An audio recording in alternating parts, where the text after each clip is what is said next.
Amis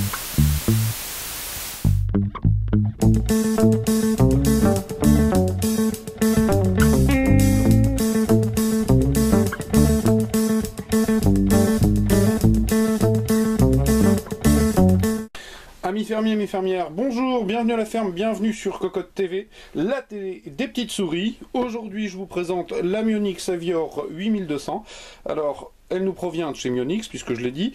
Clairement, c'est regrettable, mais c'est comme ça, Mionix n'est pas forcément très présent sur le marché. C'est d'autant plus dommage que les souris sont plutôt sympathiques en général. Je pense notamment à la Nao 5000 et 8200, qui existe donc version petit capteur et version gros capteur. Pour le coup, l'Avior se distingue par une coque qui sera plus ambidextre, vous le verrez, plus soft, plus épurée et plus simple, comme le packaging, puisque nous avons une simple boîte sur laquelle on retrouve les informations techniques au dos, et c'est à peu près tout.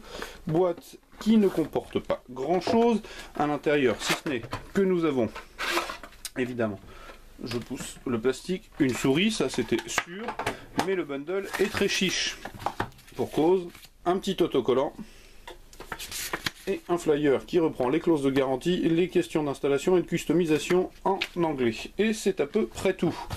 Sachant que la Mionix est en général une souris qui n'est pas forcément donnée.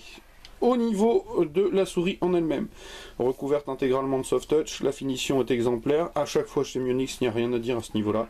Elles sont toujours parfaitement finies.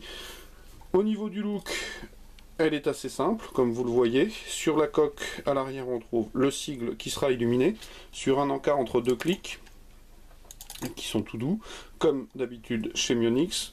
Les boutons de montée et de descente de DPI, la molette, qui est finalement le seul défaut de cette Avior, puisqu'elle n'est pas à la hauteur, elle est un peu en deçà, hein, une petite bande de caoutchouc, pas assez proéminente à mon goût, mais bon, on ne peut pas tout avoir. Elle est ambidextre, je le disais, donc les parties latérales sont symétriques, deux boutons de chaque côté, encore une fois des boutons qui se comportent parfaitement bien et qui tombent plutôt bien sous la main.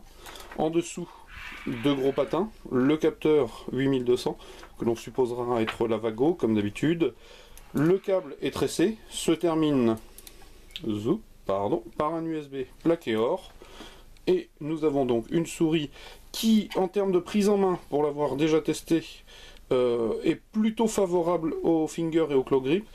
Pour le palm, c'est pas la panacée parce qu'elle n'est tout simplement pas assez haute.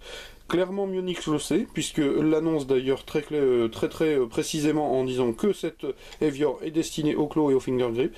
Donc du coup, si vous êtes plutôt axé type de prise en main claw finger, je le répète, c'est franchement une bonne souris. Elle a finalement qu'un seul défaut, au niveau du soft, pardon, je disais, c'est tout bon, elle n'a qu'un seul défaut, 89 €, ce qui est quand même relativement cher au regard de ce que peut proposer la concurrence, puisqu'on trouve des souris bien moins chères, qui proposent à peu de choses près la même chose, qui sont aussi plutôt bien finies.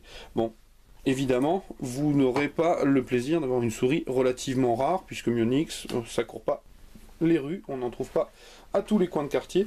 Donc pour le coup, la Mionix Avior 8200 sur cocotland.com. Je vous invite à venir lire le test écrit dans lequel je donne un peu plus de détails. Et je vous dis à très bientôt sur notre chaîne et notre site. Au revoir.